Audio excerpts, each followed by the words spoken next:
Bonjour, Monsieur Mbelou. Bonjour, monsieur Étienne Ngandou. Très bien, bienvenue sur Congo One. Monsieur Mbelou, le président français François Hollande avait déclaré avant de quitter Paris que la situation en RDC était tout à fait inacceptable sur le plan des droits, de la démocratie et de la reconnaissance de l'opposition. Moi, la question que je vous pose, pourquoi tenir ces propos en ce moment précis et à qui cela est-il destiné? Monsieur Étienne Ngandou, ces propos-là étaient destinés à la consommation des médias dits internationaux, des médias dominants, mais aussi, mais aussi à la classe politique congolaise ou à ceux qui en restent. Voilà. Lui-même, François Hollande, a réaffirmé dans une interview accordée aux médias français internationaux qu'il tiendra ses propos partout, c'est-à-dire aussi en France qu'en Afrique.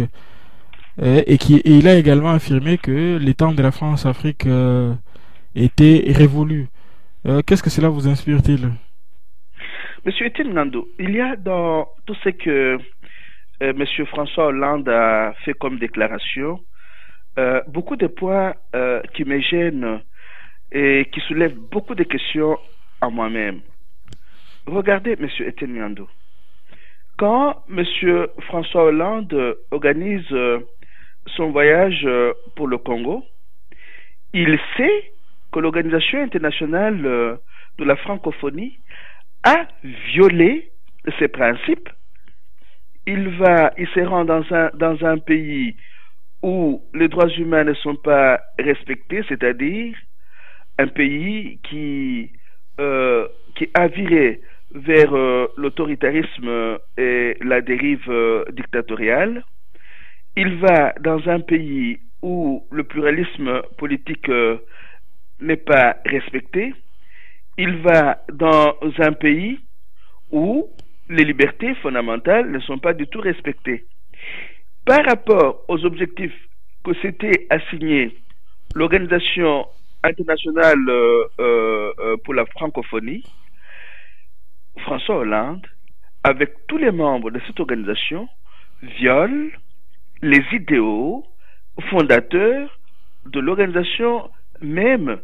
Alors, violer ces idéaux, comme le dit Marie-France Cros dans l'un de ses articles dans la Libre Belgique, et après commencer à se plaindre, ça me semble inconséquent.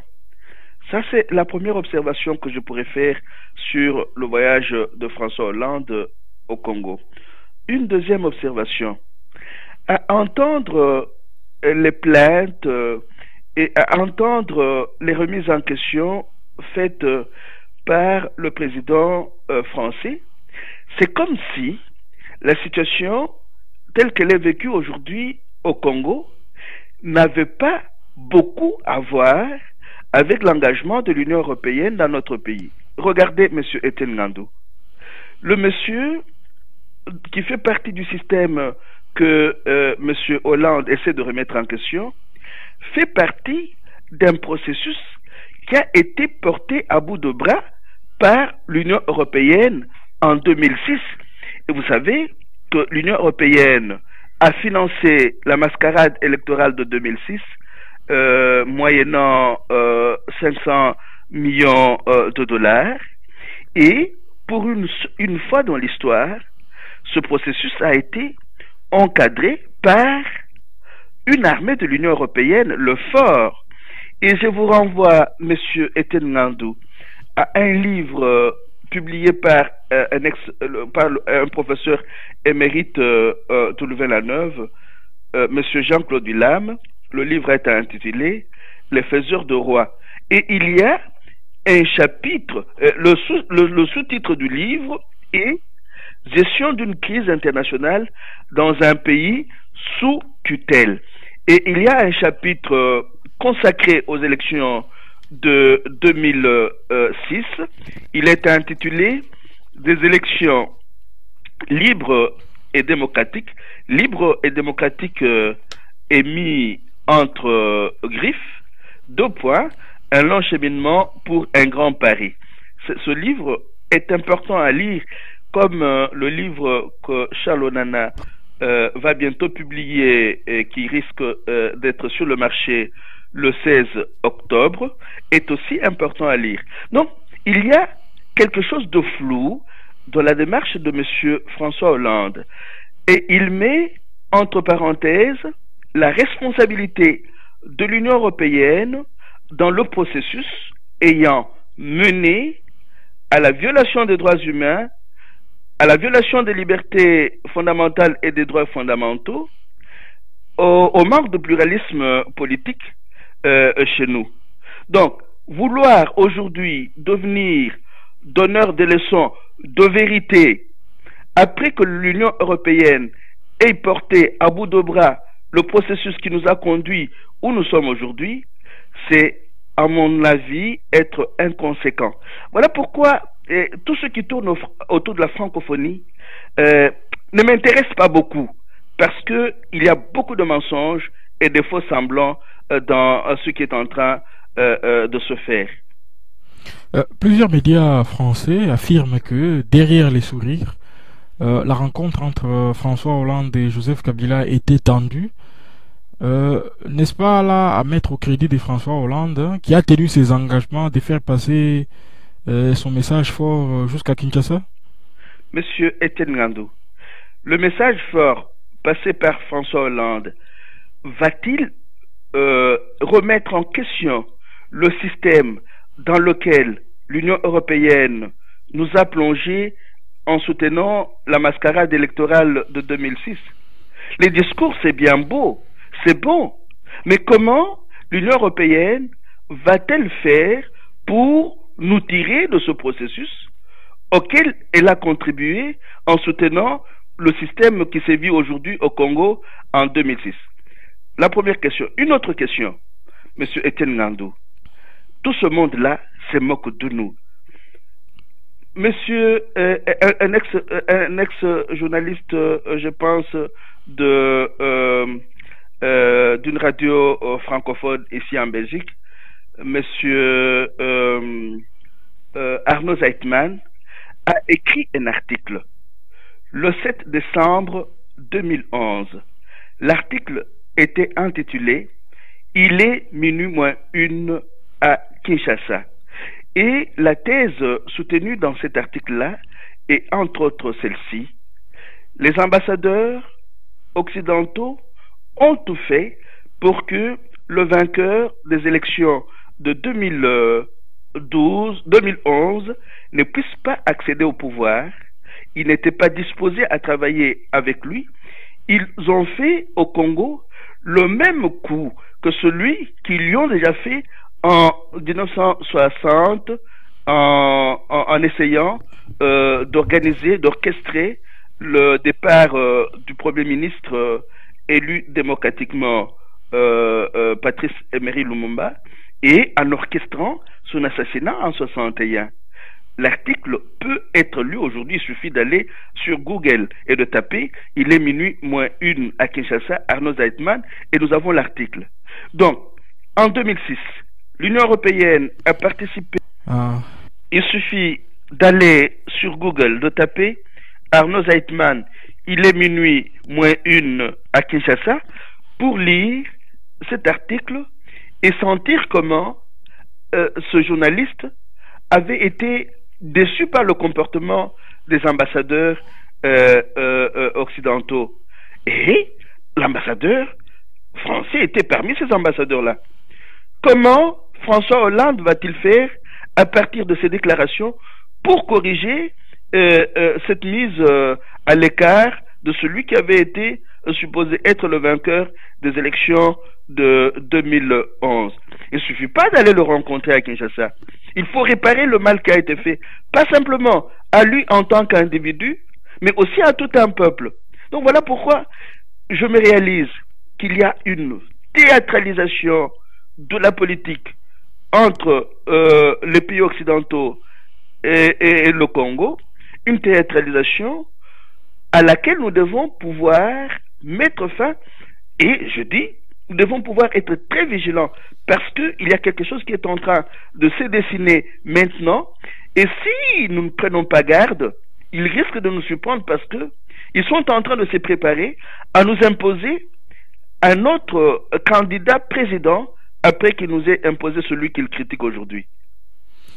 Très bien. Toujours à Kinshasa aujourd'hui, hein, François Hollande a décidé de poser un autre acte fort parce que dans son programme, François Hollande, dans son programme à Kinshasa, il y a eu l'inauguration d'une nouvelle médiathèque au Centre culturel français et de Kinshasa.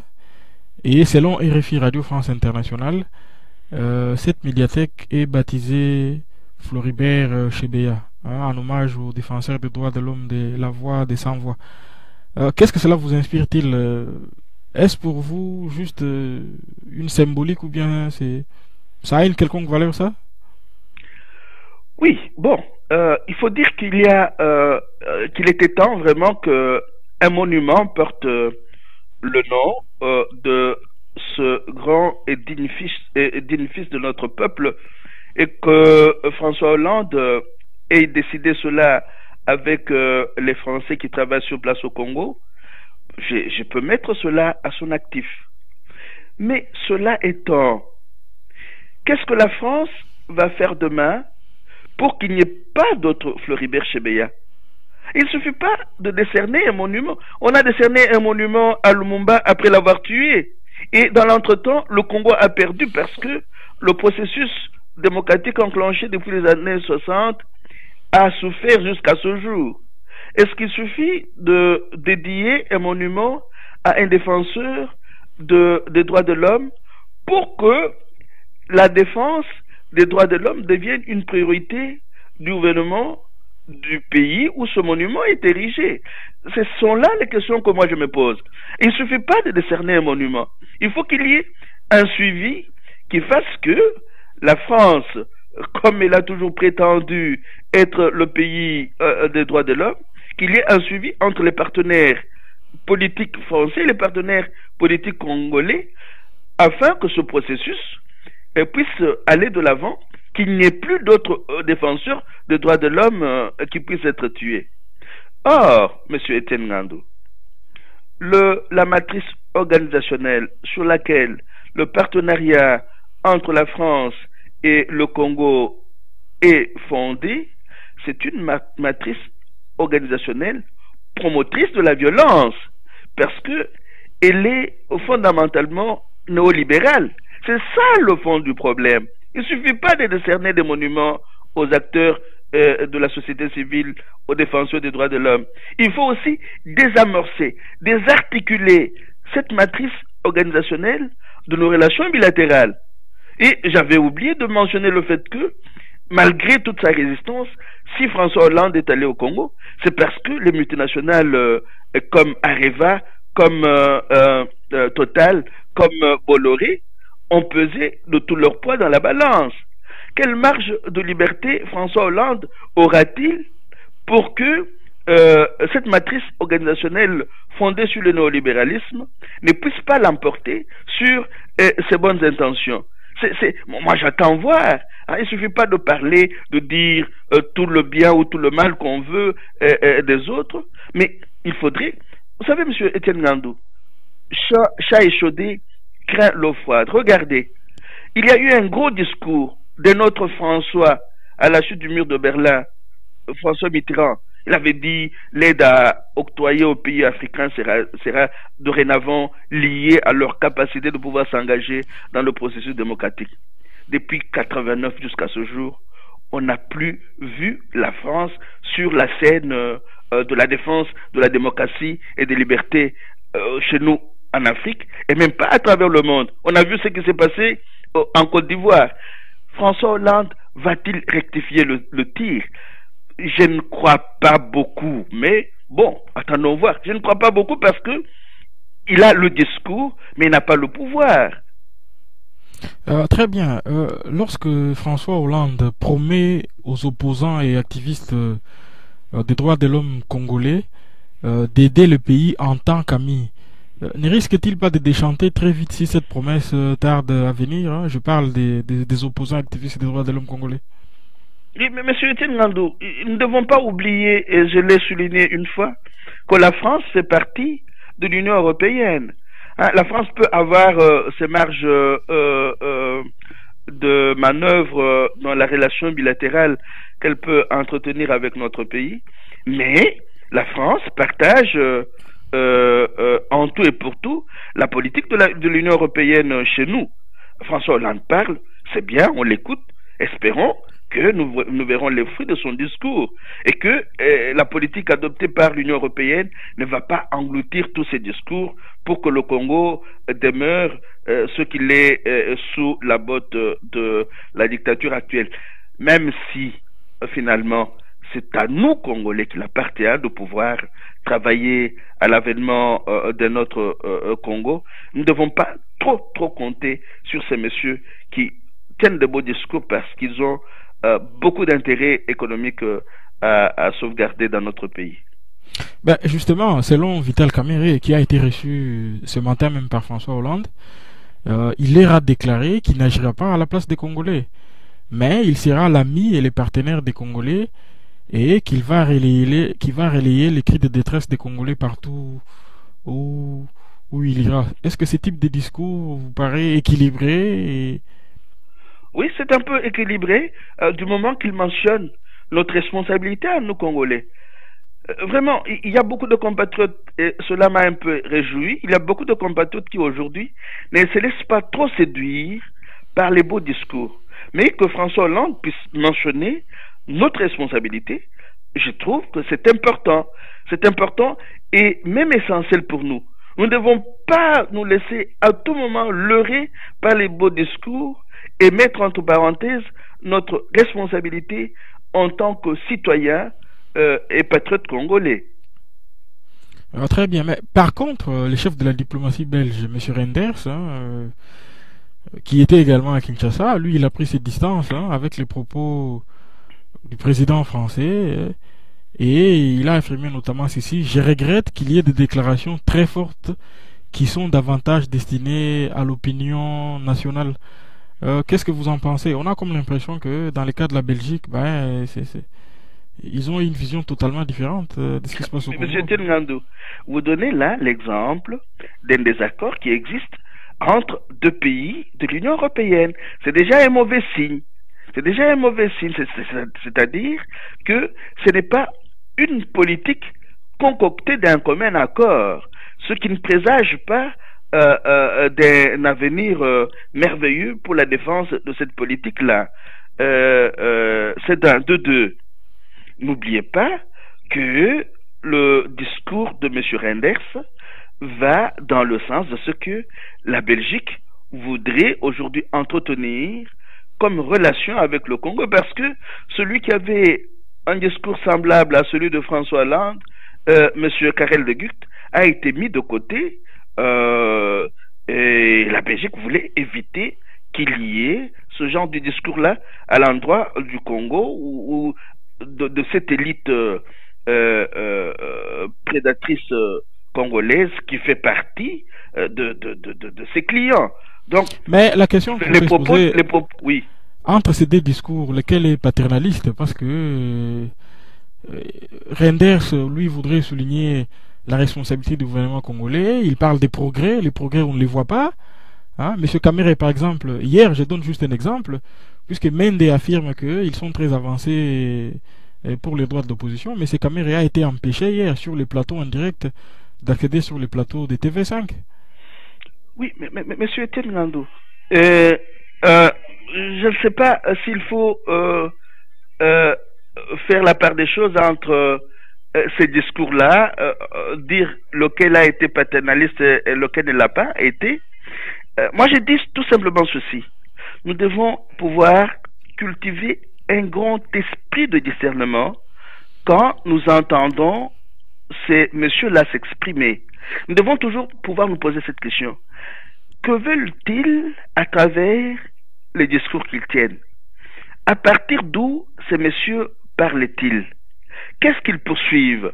Alors, nous devons pouvoir exercer notre discernement de façon à avoir notre discours à nous en tant que Congolais. Hein. Même si nous écoutons les discours des autres partenaires extérieurs, nous devons pouvoir cultiver notre discours à nous. Vous venez de vous donner un exemple là. Pendant qu'ils sont à Kinshasa, il y a des compatriotes qui ne savent pas s'exprimer aux radios qui sont sur place. Donc, c'est signe que leurs amis se moquent éperdument de tous ces discours-là. Mais pourquoi est-ce qu'ils se moquent de tous ces discours-là? C'est parce qu'ils savent à partir d'où eux et leurs amis qui sont au Congo émettent. Hein? Donc, c'est cela que nous devons pouvoir déchiffrer et nous engager dans une lutte où nous pourrons être les premiers acteurs de notre devenir collectif. Très bien. Lorsque M. Lambert Mende, ministre de l'Information et porte-parole du gouvernement de Kinshasa, qu'on ne présente plus, hein, affirme à propos de son gouvernement, il dit ceci: nous sommes les pays les plus avancés dans les droits de l'opposition. Est-ce de la schizophrénie? Parce que lorsque du parole aux actes, on voit qu'il y a un gouffre énorme. Lorsqu'il tient ce genre de propos, à qui s'adresse-t-il? Aux Occidentaux qui ne sont pas au courant de ce qui se passe au Congo, ou bien aux Congolais de la diaspora qui sont informés de tout ce qui se passe à Kinshasa? Monsieur Tengando, ce gouvernement-là est un gouvernement usurpateur. N'oubliez jamais cela. Par le fait que ce gouvernement a usurpé le pouvoir, il ne respecte aucun principe propre à un pays démocratique. Donc, ce que Mende raconte, c'est pour amuser la galerie. Moi, je me pose la question de savoir si ce monsieur n'est pas tombé purement et simplement dans la folie. Il raconte des histoires.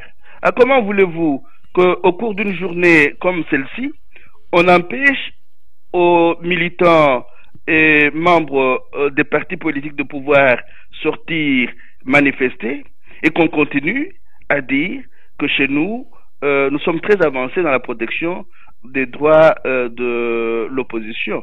Donc ce monsieur raconte des histoires. À mon humble avis, il ne faudrait même plus l'écouter. Et puis, monsieur Etengano, je vous pose une question.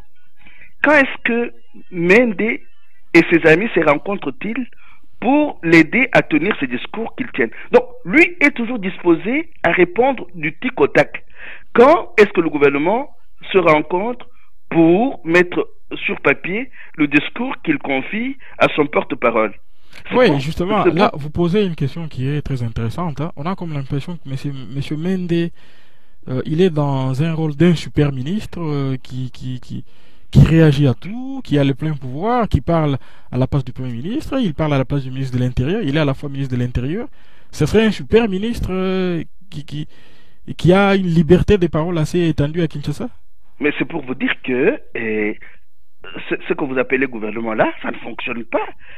C'est un groupe d'individus qui s'est redistribué des petits rôles à jouer en attendant que les choses puissent bouger et changer.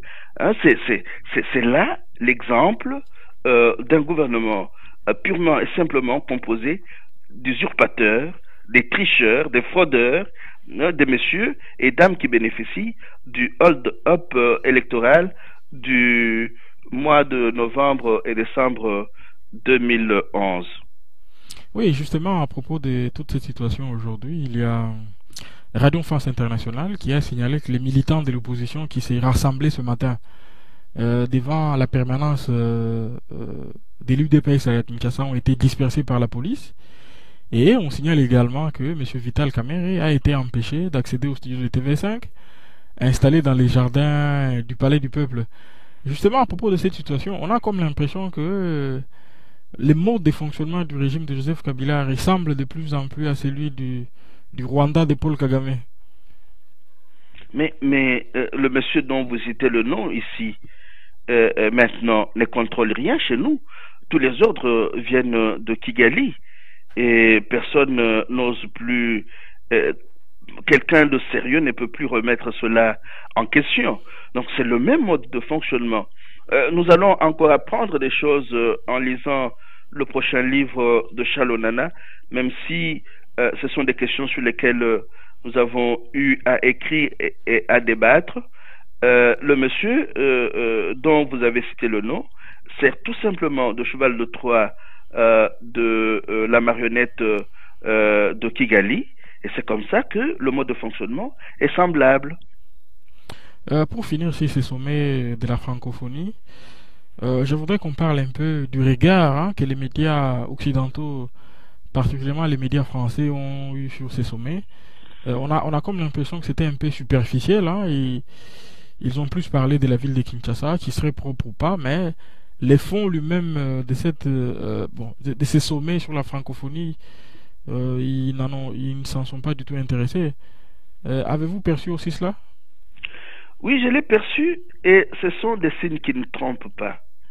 Monsieur Etienne Ngandou, vous ne pouvez pas chercher à organiser un sommet sérieux dans un pays où ceux qui estiment être au pouvoir ne jouissent d'aucune légitimité politique et ne jouissent d'aucune autorité morale et essayent de s'imposer par les armes, la violence, la brutalité, les intimidations.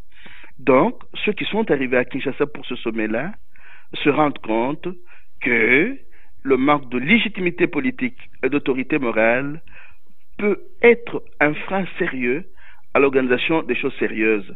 Je pense que c'est l'une des leçons qu'il pourrait tirer de l'organisation de ce sommet. Les problèmes du Congo ont éclipsé ceux du sommet. Et vous voyez, par exemple, on a essayé d'embellir les endroits que les hôtes du sommet allaient fréquenter, mais on a laissé l'arrière-pays, et les journalistes se sont intéressés aussi à l'arrière-pays, se sont rendus compte que l'arrière-pays côtoie la misère. Et là, j'en profite pour mentionner le reportage que Congo Mikili a réalisé avec nos compatriotes sur place à Kinshasa. Beaucoup ne savent pas ce que signifie la francophonie. Beaucoup, au micro et à la caméra de Congo Mikili, ont dit qu'ils ont faim, qu'ils ont soif, que les enfants ne savent plus aller à l'école, en bref, que les droits économiques, les droits sociaux, les droits culturels ne sont pas du tout respectés dans ce pays-là. Et comment voulez-vous qu'un pouvoir issu d'un processus biaisé, sans légitimité politique, sans autorité morale, un pouvoir qui joue à dénier toute, qui à tout moment essaie de travailler au déni de la réalité, comment voulez-vous qu'un pouvoir comme celui-là puisse organiser quelque chose de consistant? Non. C'était du théâtre, comme je cesse de le dire ces derniers temps. Oui, justement, à propos de cela, il y a eu des violentes critiques en France contre l'envoyé de François Hollande, qui avait effectué un voyage exploratoire à propos de ces sommets, et on l'accuse d'avoir survendu son affaire à François Hollande, et que par rapport aux promesses qu'elle avait reçues du pouvoir de Kinshasa sur la réforme de la CENI, sur la Commission nationale des droits de l'homme et le procès chez Béa, toutes ces préconditions n'ont pas été respectées. Bon, cette dame, lorsqu'on l'entend parler un peu de tous ces sujets, bon, moi personnellement, c'est mon avis, je suis un peu étonné par son... Bon, elle donne l'impression de quelqu'un qui ne maîtrise pas du tout ces sujets. Le fait qu'on ait confié à quelqu'un qui ne maîtrise pas bien ces dossiers congolais une telle mission, ce n'est pas aussi le fait que la France, par cela, démontre son manque d'intérêt pour le Congo. Parce que ce ne sont pas les bonnes têtes qui manquaient, à qui on pouvait confier cette mission-là.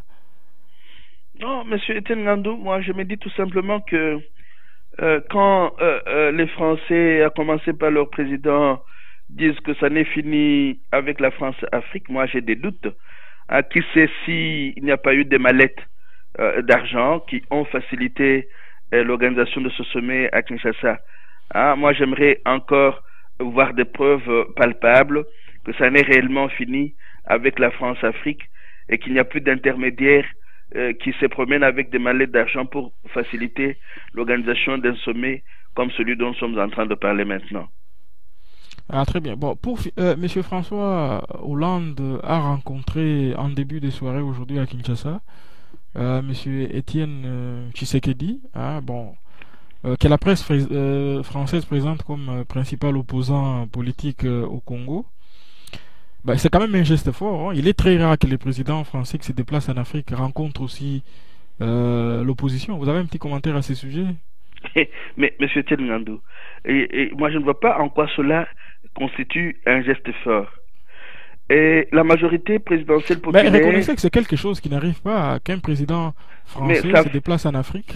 Mais ça change quoi? C'est toujours une question très sensible, hein. On ne veut pas froisser ces autres. C'est parce que nous avons fait...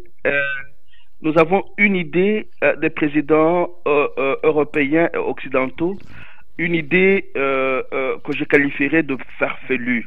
Ce sont des partenaires, ils peuvent se rencontrer et parler. Les deux font partie des partis socialistes, ils peuvent se rencontrer et parler. Mais regardez, pendant que la majorité présidentielle populaire présente Étienne Tshisekedi comme le véritable président élu, et François Hollande va le rencontrer comme l'opposant. Vous voyez, il y a une ambiguïté dans cette démarche. Donc on veut le conserver dans son rôle d'opposant, et c'est ambigu. Est-ce que on peut à la fois reconnaître que les élections ont donné des résultats frauduleux et que il y a un président de fait qui est là, et à côté il y a un opposant? C'est un peu ambigu, mais que la rencontre ait tout son pesant d'eau dans la mesure où deux acteurs politiques se rencontrent, se parlent, c'est tant mieux. Moi, je ne la vois pas d'abord sous l'œil d'une rencontre entre un président français et un opposant congolais. Je vois cela comme une rencontre entre deux acteurs politiques du monde actuel, deux acteurs politiques d'une certaine importance. Voilà comment moi je vois la chose. Alors, très bien, passons maintenant à la situation à l'est du pays. Malgré de nombreux démentis de Kinshasa, les négociations ont effectivement débuté à Kampala entre les gouvernements de Kinshasa et les mouvements rebelles M23. Une fois de plus, hein, on a l'impuissance du gouvernement congolais éclate au grand jour. Qu'est-ce que vous en pensez? Monsieur Etienne Ngando, ce n'est pas de l'impuissance. Essayons d'aller un peu plus loin que les petites analyses que les gens nous présentent à la sauvette. Le gouvernement usurpateur de Kinshasa, issu du hold-up électoral du mois de novembre et décembre 2011, a fabriqué avec le Rwanda le M23 en ayant comme objectif de cacher Bosco Tanganda pour qu'il ne puisse pas être traduit, pour qu'on ne puisse pas l'acheminer à la Cour pénale internationale de La Haye aux Pays-Bas, mais aussi, comme Bosco Tanganda fait partie du cercle de ce que nous appelons le réseau transnational de prédation, le laisser partir à La Haye, c'est fragiliser le réseau interne africain. Il fallait qu'on le protège. Alors, tous les protagonistes de cette protection ont contribué à la mise sur pied du M23. Maintenant, ils arrangent leurs affaires entre eux. Ce n'est pas que le gouvernement est impuissant, non. Le gouvernement participe de la mise sur pied du M23. Le M23, le gouvernement de Kinshasa, le gouvernement de Kigali, c'est blanc, bonnet, bonnet, blanc. Très bien. Pour finir, on va dire un mot sur Eugène Diominde Ndongala. Disparu en juin dernier, et il a réapparu le jeudi 11 octobre à Kinshasa. Et Eugène Diominde Ndongala accuse les services de sécurité congolais de l'avoir enlevé et détenu dans un lieu secret avant de le déplacer par deux fois. Par contre, Lambert Mende, toujours lui, hein, affirme que la réapparition de Diominde Ndongala relève d'une supercherie par laquelle il essaie de se sortir des ennuis avec la justice dans laquelle il se trouve. Un petit commentaire à ce sujet? Vous imaginez jusqu'où Mende est allé. Johnny, un père de famille, un homme responsable d'une majorité présidentielle populaire, qui était en plein travail pour pouvoir mettre ensemble les différents partis politiques faisant partie de cette majorité présidentielle populaire, aurait pris le temps d'aller violer 2 filles à la fois et se serait sauvé pour aller se cacher et réapparaître au moment de la francophonie. C'est ridicule. Ce que Mende raconte, c'est ridicule. Je sais, pour avoir échangé avec les milieux proches de Johnny Ndongala, que ce monsieur a été arrêté par les services secrets de ce gouvernement usurpateur, qu'il a été trimballé d'un cachot à l'autre, et chaque fois qu'on le faisait passer d'un endroit à un autre, il avait les yeux bandés.